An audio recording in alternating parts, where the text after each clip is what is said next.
Paz seja convosco. Você que está aqui no segundo período, seja abençoado no segundo período, em nome de Jesus. Que Deus possa falar aos nossos corações, possa nos instruir. Não há nada mais importante do que a instrução do Senhor, mais caro e precioso do que o ouro purificado de Ofir. Não sei como é esse ouro, mas era um ouro que deveria ser bem purificado, valioso na época. Nós temos que reputar o conhecimento do Senhor como algo maravilhoso, como algo que não deve ser trocado por nada. E você que está aqui, ou você que vai assistir em outro período pela internet, também seja abençoado. Só não vai ser abençoado quem não assistir. Aí eu não tenho como abençoar você, porque o ensinamento é que abençoa, não é o pastor Paulo. Se você não assiste, você não cresce e você continua imerso nas suas mazelas, nos seus erros e nas suas falhas. Estamos nesse segundo período, tratando sobre os pecados intocáveis, dentro do subtema santos. E nós finalizamos o texto na semana do primeiro período, falando que Paulo inicia sua primeira carta aos Coríntios, chamando-os aqueles homens que nós já falamos, pecadores, rebeldes, blasfemos, de santos, santificados, separados por Deus em Cristo Jesus, para serem separados. Falamos um pouco sobre essa aparente redundância, ser separado para ser separado. No restante da carta, o apóstolo Paulo exorta a igreja de Corinto como primeiro destino.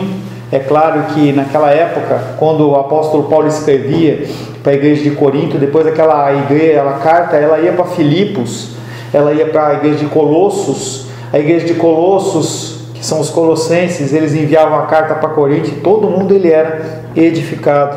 Mas no restante dessa carta, o apóstolo Paulo os exorta fortemente a se comportarem como santos. Se você tiver a curiosidade de fazer uma leitura rápida e corrida da primeira carta aos Coríntios e segunda carta aos Coríntios, você vai perceber isso, que na primeira carta aos Coríntios o apóstolo Paulo está bravo e ele bate forte.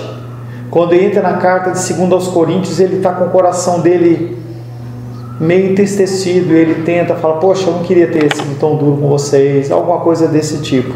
Mas nessa carta de 1 Coríntios ele fala, vocês são santos, hajam como tais, hajam como aquilo que vocês dizem que são. Então todas as profissões também têm não esse credo, mas essa ética.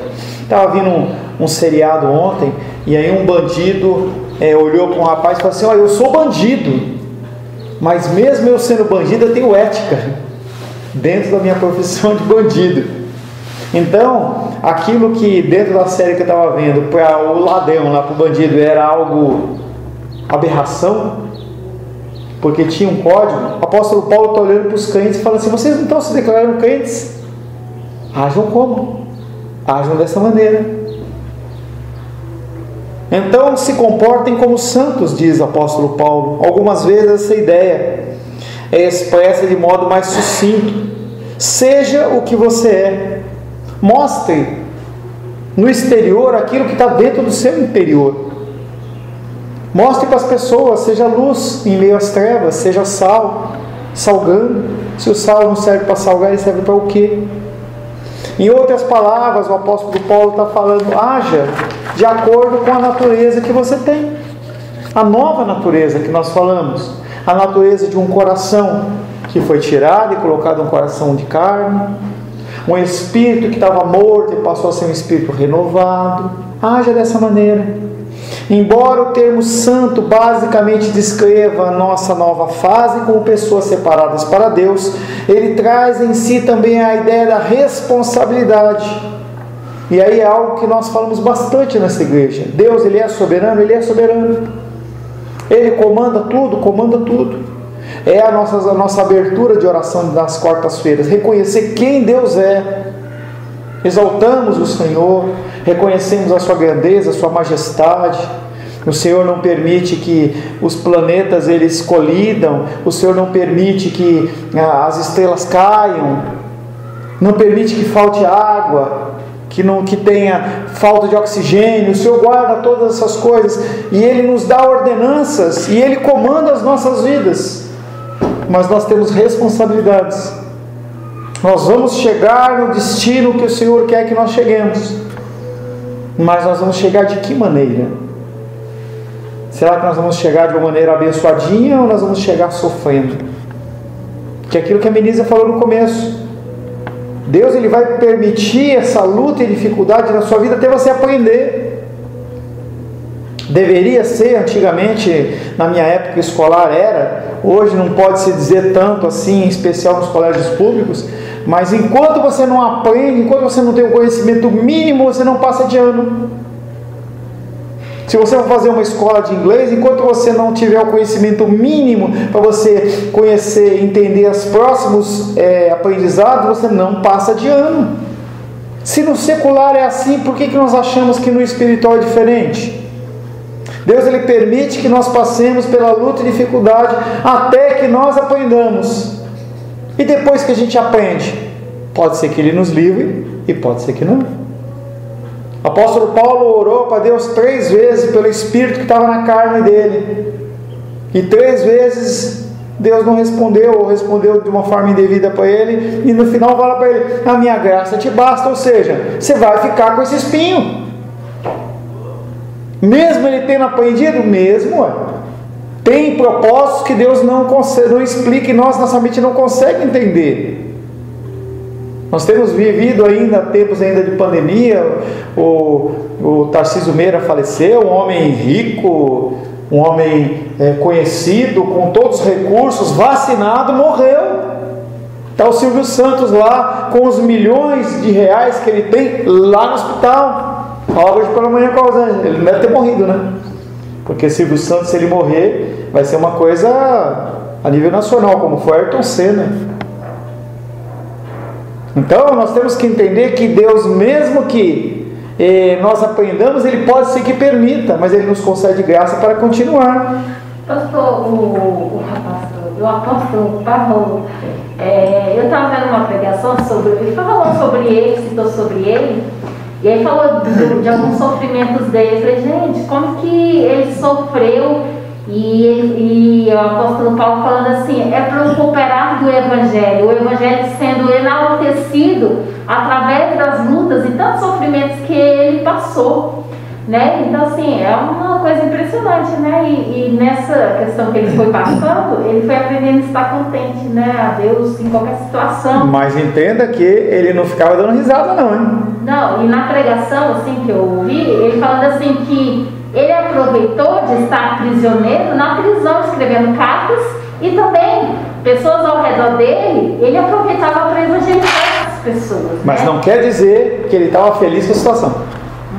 Da mesma maneira, Jesus, Filho de Deus, tinha um propósito para a vida dele. E o que ele fala? Deus, se possível, passa de mim esse cálice. O apóstolo Paulo passou por lutas, foi apedrejado, foi espancado. O apóstolo Paulo, ele saiu de uma condição de naufrágio. O apóstolo Paulo saiu de uma condição de que a cobra picou na mão dele. Cobra. Ele foi pegar lá, esse escorpião eu não conheço não.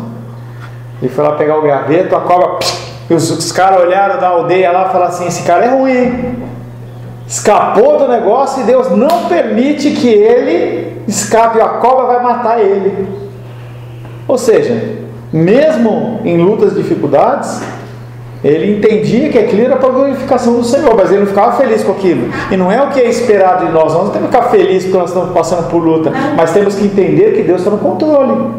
Isso é importante. Então, você está passando um momento difícil, não é questão de rir ou de felicidade, de exteriorizar isso, não. Você está passando um momento difícil, mas é o não murmurar, é o louvar mesmo sendo difícil, isso.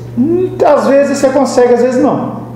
Nem sempre você consegue falecer um parente seu, falece seu pai. Eu duvido que você tenha louvado a Deus, cantado louvores ao Senhor. Você chorou. E isso não é uma condição que nós somos pecadores. Nós temos que aprender com a nossa vida. Você louvou a Deus quando seu pai faleceu? Oi? Você levantou as mãos ao céu e falou assim, aleluias, Deus, quando seu pai faleceu? Não, nem eu com o meu. Mas eu falo assim, então... Eu entendi, querida, eu só estou completando. É que eu falo uma coisa e você completa, eu falo, você completa. Eu só estou fechando, eu entendi o que você falou. Não, eu só falo assim, só minha dúvida. O que é estar contente, então? Eu não entendo. Estar contente é estar confortado. Contente não é você levantar as mãos e ficar glorificando a Deus.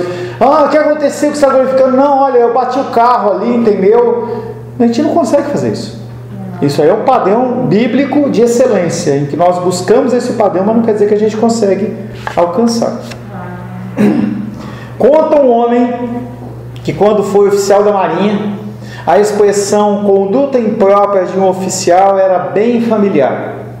A expressão abrangia desde ofensas menores, punidas com uma repreensão, até coisas sérias que exigiam uma corte marcial, e era o procedimento dentro da Marinha, lá onde aquele homem vivia. Contudo, a frase descrevia mais do que um comportamento anormal, mostrava que o comportamento foi inconsistente com o que era de se esperar de um oficial militar. Então, quando ele estava relatando esse exemplo dele, ele estava falando o quê? Ele via que alguns oficiais, eles agiam de uma forma que não era conforme em relação ao que? O estatuto militar que era determinado. Então, quando as pessoas elas agiam de uma maneira diferente daquilo, elas eram punidas em diversos níveis. A frase descrevia mais do que um comportamento anormal. O oficial em questão havia falhado em seu compromisso de agir como deveria. Como cristãos, seria bom adotarmos uma expressão parecida: conduta imprópria a um santo, que é condição pecaminosa. Mas não há necessidade de que outras pessoas façam. Quando a gente lê 1 Coríntios 11, 23, abre aí por gentileza. Texto da nossa Santa Ceia.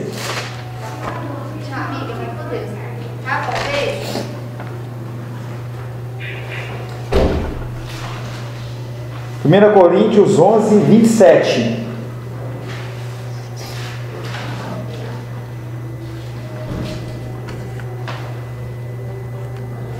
Diz assim: por isso, aquele que comer o pão ou beber o cálice do Senhor indignamente será réu do corpo e do sangue do Senhor. E aí ele fala, no 28, examine-se, pois, o homem a si mesmo, e assim coma do pão e beba do cálice, pois quem come e bebe sem discernir do corpo, come e bebe juízo para si. Eis a razão porque há entre vós muitos fracos e doentes, e não poucos que dormem, porque se nós nos julgássemos a nós mesmos, não seríamos julgados. Mas quando julgados, somos disciplinados pelo Senhor, para não sermos condenados com o mundo. Assim, pois, irmãos meus, quando vos reunis para comer e esperar pelos outros, ele vem falando uma série de discussões. Mas o que eu quero puxar desse texto, esse julgamento tem que ser feito por mim, a partir do ouvir a palavra, a partir do ler a palavra, a partir de ouvir pregações. Eu tenho que sempre estar confrontando a minha pessoa em relação à palavra, para ver se eu estou sendo como esse exemplo dos oficiais da Marinha, se eu estou tendo uma posição não conforme aquilo que era esperado de mim. O oficial em questão havia falhado em seu compromisso de agir como deveria. Como cristãos, seria bom adotarmos uma expressão parecida. Será que eu estou agindo de uma maneira segundo as Escrituras? Será que eu estou comendo uma quantidade segundo as Escrituras? Ou estou exagerando? Porque é pecado. Será que eu estou deixando de comer e alimentar o meu corpo, simplesmente para eu ter um físico esbelto, e eu estou exagerando, maculando inclusive a minha saúde? Isso nos refrearia na hora de agirmos de forma errada. Se toda vez que você fosse agir, você parasse para pensar nisso, você não iria agir errado tantas vezes. Nós. Esta falta de meditação faz com que nós tenhamos, eu vou falar hoje um pouco à noite, faça com que a gente, pareça que a gente é livre para fazer o que a gente quer. Pastor, mas como é que eu vou fazer isso todo dia, todo tempo? Isso é uma questão de criação de hábito. Da mesma maneira que quando você acorda, você vai lá no banheiro, faz seu xixi, lava o seu rosto, escova o seu dente, penteia o teu cabelo. Isso é um hábito, você cria um hábito na sua vida. Se nós não criarmos um hábito na nossa vida, de pensarmos, meditarmos antes de agir, o que vai acontecer é que a gente vai incorrer em erros. Quando um aluno está fazendo uma prova, se ele for fazer de qualquer jeito, ele vai errar, a possibilidade dele errar é muito maior. Então o que você faz? Você vai ler a questão com cuidado, para você analisar aquilo, aí a probabilidade de você errar é muito maior, porque senão a prova era 15 minutos, não é assim. Você para, medita na questão. Às vezes o Seba ele fala das questões lá da OAB que ele faz, questões que tem que se meditar, o que está acontecendo, é aquilo mesmo, será que não tem uma pegadinha na história? Se nós pensarmos, se a nossa atitude fosse imprópria como um santo, isso nos refrearia na hora de agirmos errado. Ao fofocar, ao ficar impaciente ou com raiva, iríamos nos lembrar de que essa conduta é inapropriada a um santo. Pastor, mas eu fui e fiz, e agora? Pede perdão, que é o que você falou. De novo eu vou lá e peço perdão. E esse pedir perdão tem que gerar em você algum tipo de constrangimento. Então quando você ofender alguém, você pede perdão, mas busca mudança. Tem que buscar mudança. Ontem fui grosseiro com a Rosângela. Alguns segundos depois, me desculpa, mas eu não posso continuar sendo grosseiro. Eu tenho que tentar mudar o meu comportamento. Senão fica uma coisa hipócrita. Você sabe que está errado, você pede desculpa para fazer de novo. Que é diferente de você fazer errado, pedir desculpa, estar lutando consigo e fazer errado de novo. A responsabilidade nossa, ela é medida nesse aspecto. Ao fofocar, ao ficar impaciente, ficar com raiva, iríamos nos lembrar de que essa conduta é inapropriada a um santo, e você fala, opa, que é como você acontece, você está dirigindo, a via está lá, 70 km por hora, 80 por hora, você passou, tomou uma multa, R$150, R$200. Quando você estiver de novo naquela via, o que vai acontecer? Espera um pouquinho. Eu tomei uma multa aqui, doeu no bolso, deixa eu andar mais devagar. Não é assim que a gente acha? É aquele exemplo que eu dou da tomada. Você põe o dedo na tomada, tomou choque, vai colocar de novo? Dificilmente. Ao fofocar, ao ficar impaciente com raiva, iríamos nos lembrar de que essa conduta é inapropriada aos santos. Temos em princípio, se não em grau, agido igual aos coríntios. Temos vivido de modo inconsistente com o nosso chamado. Você tem vivido conforme o chamado de Cristo? Será que você, perante as pessoas que você vive, é um exemplo? Será que as pessoas veem você como um cristão? Um irmão estava testificando para mim que ele fez algumas postagens na internet e ele foi repreendido por uma pessoa que ele estava evangelizando. Você é cristão e está fazendo isso? Eu não quero. Ele ligou para mim e falou, pô pastor, constrangimento. Temos em princípio agido igual aos coríntios, temos vivido de um modo inconsistente com o nosso chamado. A Bíblia tem uma palavra específica para a conduta imprópria de um santo. Qual que é? Qual que é o nome que a Bíblia chama da conduta imprópria de um santo? Pecado. Pecado. Quando você age fora do conceito das Escrituras, você está em pecado. E o próximo tema que a gente vai trabalhar, não hoje, ele fala sobre o desaparecimento do pecado. As pessoas não falam mais de pecado. Se eu falar, a pessoa fica triste. Se eu falar, a pessoa fica magoada, fica traumatizada. Assim como a conduta imprópria de um oficial abrange uma variedade de comportamentos inadequados, a palavra pecado abrange uma variedade de maus comportamentos. E nós, no estudo que nós estávamos do filho pródigo, nós vimos que a pessoa ela pode cumprir os mandamentos e mesmo assim está em pecado, porque a motivação do coração delas é o quê? Ela mesma. Não é agradar o pai, é ter algum tipo de privilégio. Poxa, pai, lembra do texto? Poxa, pai, te servi tantos anos, você nunca me deu um cabrito. Ou seja, está fazendo porque quer o que? Reconhecimento. Muitas pessoas fazem as coisas para receber reconhecimento. Ah, fiz isso para o meu filho, ele não me reconheceu. Ah, fiz isso para o meu pai, ele nem falou parabéns. Você fez por quê? Nós sim temos que ser gratos, mas nós não podemos esperar a gratidão dos outros para fazer. Isso é errado. Que é o contexto do filho pródigo, do filho mais velho do filho pródigo. E é pecado. Toda essa variedade de comportamentos é pecado. Envolve fofoca até o adultério. Envolve a impaciência até o assassinato. Pastor, é a mesma coisa? É a mesma coisa. Graus diferentes.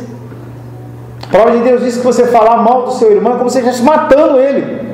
Ou seja, quando você fala mal do seu irmão, para Deus é como se você tivesse pego um revólver, modo dizer, e bum, matado ele. Num grau menor? Num grau menor. Mas é pecado? É pecado. Se você cumprir todos os mandamentos da lei e pecar em um, você é digno do inferno. Quem? A palavra de Deus fala assim: quem subirá ao santo monte do Senhor? Quem? E aquilo que a Menisa falou, as mãos santas, coração puro, olhos que se desviam da impiedade. Jó, ele fala: fiz uma aliança com o Senhor em relação aos meus olhos. Não olhar coisas que não são abençoadas, evitar. E o que nós temos visto nas televisões? Adultério, violência, toda sorte de coisas que são abomináveis. E nós estamos alimentando o que ali? A nossa carne. Aí no momento da luta e dificuldade, o que acontece? Você é fraco. Fala, Seba. O pecado também passa também especialmente pela boca, né? No caso. E aí Tiago 1:26 fala: se alguém se considera religioso, mas não refreia a sua língua, engana-se a si mesmo. Sua espiritualidade não tem valor real algum. E aí fala sobre o freio na boca do cavalo, né, que você puxa. Acho que nós não precisaríamos de um freio na boca, mas sim da sabedoria divina, para que antes de sair a palavra nós nos refreássemos a si mesmo, né? E às vezes lá em casa eu procuro colocar esse freio invisível na boca, né? Porque sem esse freio, todas as vezes haveria incêndios dentro da família. Então, a língua ela é totalmente inflamável, né? É totalmente inflamável. Então, basta uma faísca, ela explode. Então, Tiago ele foi muito sábio quando ele falou: se alguém se considera religioso, mas não refreia a sua língua, é difícil refrear, mas a gente tem que tentar, porque a língua é um dispositivo explosivo. E Tiago foi muito feliz falando isso, né? Pastor, e você falando assim, nessa fala, antes mesmo do Sebastião falar assim, eu estava pensando nessa questão assim, da fala e a questão assim, da combinação da fala e o seu viver na prática. Porque o falar é fácil, mas a prática do seu viver, o exemplo, aquela frase clichê que todo mundo fala, né? O exemplo grita mais alto que as suas palavras. Então, como muitas vezes você fala dos pais aqui na igreja, né? Você está dizendo uma coisa, mas o seu filho, isso você com a sua comunidade, em tudo, geral, vai viver, as pessoas vão olhar o seu comportamento. Se o que você está dizendo está em coerência com o seu comportamento. Sebastião está falando da língua, realmente, nesse texto fala, né, que a língua é um órgão que causa estrago mesmo, porque vidas às vezes passam anos da vida dela marcada com traumas, com tanta coisa, por causa de uma palavra. Lares são destruídos. É um efeito muito grande, né, a questão da língua, né? Os sentidos, só um minutinho, os sentidos, a gente tem que analisar que os nossos pecados, eles são cometidos basicamente, mas não só, pelos sentidos, pelo tato, pelo olfato, pela visão, pela audição e pelo paladar. Esses são os nossos 5 sentidos. Eles basicamente, eles são as formas de nós pecarmos. Por isso que eu falei basicamente, porque tem pecado da mente que não envolve sentidos, o pensar. Mas o pensamento, ele é ativado pelos olhos. O pensamento é ativado pelo que você ouviu, por um cheiro, por um sabor. Então, os nossos sentidos, eles têm que ser controlados. Por isso que o nosso ser tem que ser controlado como um todo. Fale, Rô. Não, eu fiquei pensando com relação ao que o Sebastião colocou, qual é o limite também do se calar e do não se pronunciar perante o erro do outro. Não, com certeza. E a gente tem que entender que a gente sempre tem que olhar para situações.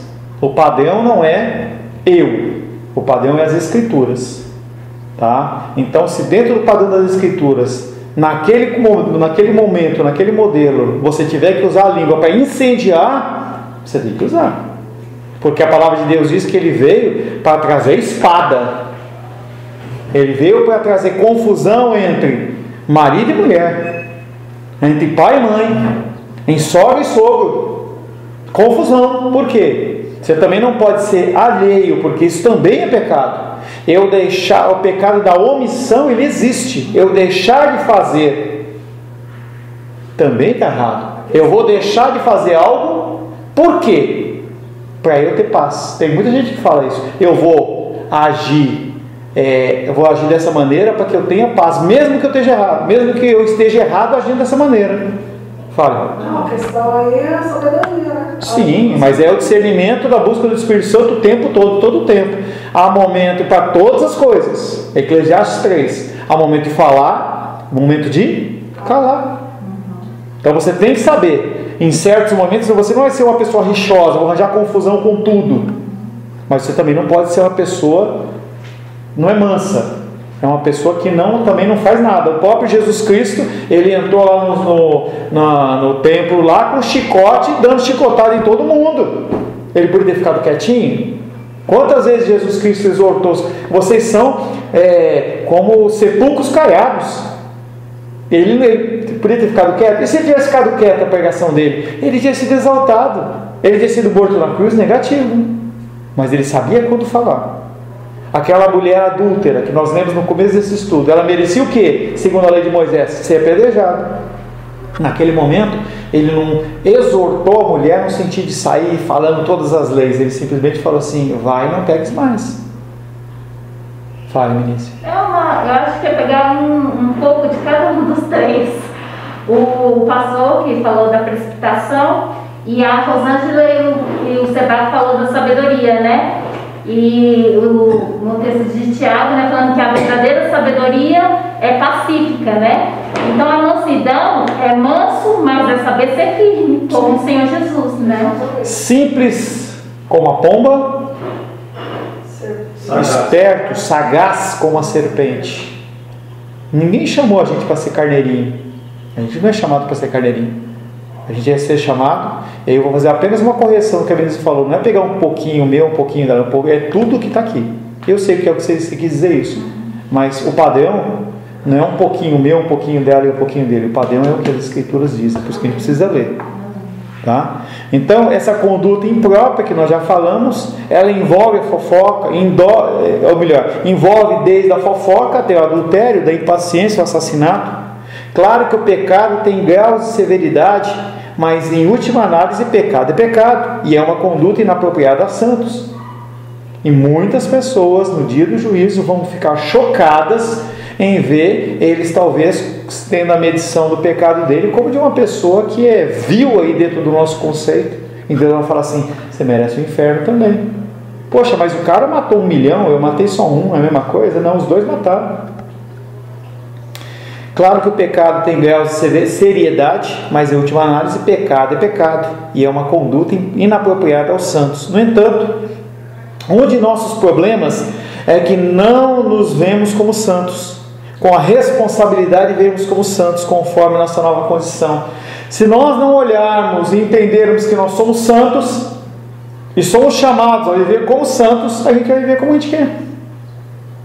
Enquanto o cristão não entender a responsabilidade dele em relação à palavra, ele vai continuar vivendo como ele quer. Mas se você tiver o entendimento de que Cristo morreu pelos seus pecados, e que você tem que viver conforme as Escrituras, algumas coisas vão começar a mudar. No entanto, um dos nossos problemas é que nós não nos vemos como santos. E também não achamos que práticas como fofoca e impaciência sejam pecados. A gente não consegue entender que para Deus, tanto a fofoca como o assassinato é pecado. A gente consegue fazer essa divisão. E aí a gente acha, como isso é muito mais grave, então eu não faço isso. É aquela velha frase: eu não faço, eu não mato, eu não roubo, eu pago meus impostos, está tudo certo. Não está tudo certo. Não está tudo certo. Pecado é o que os não salvos fazem.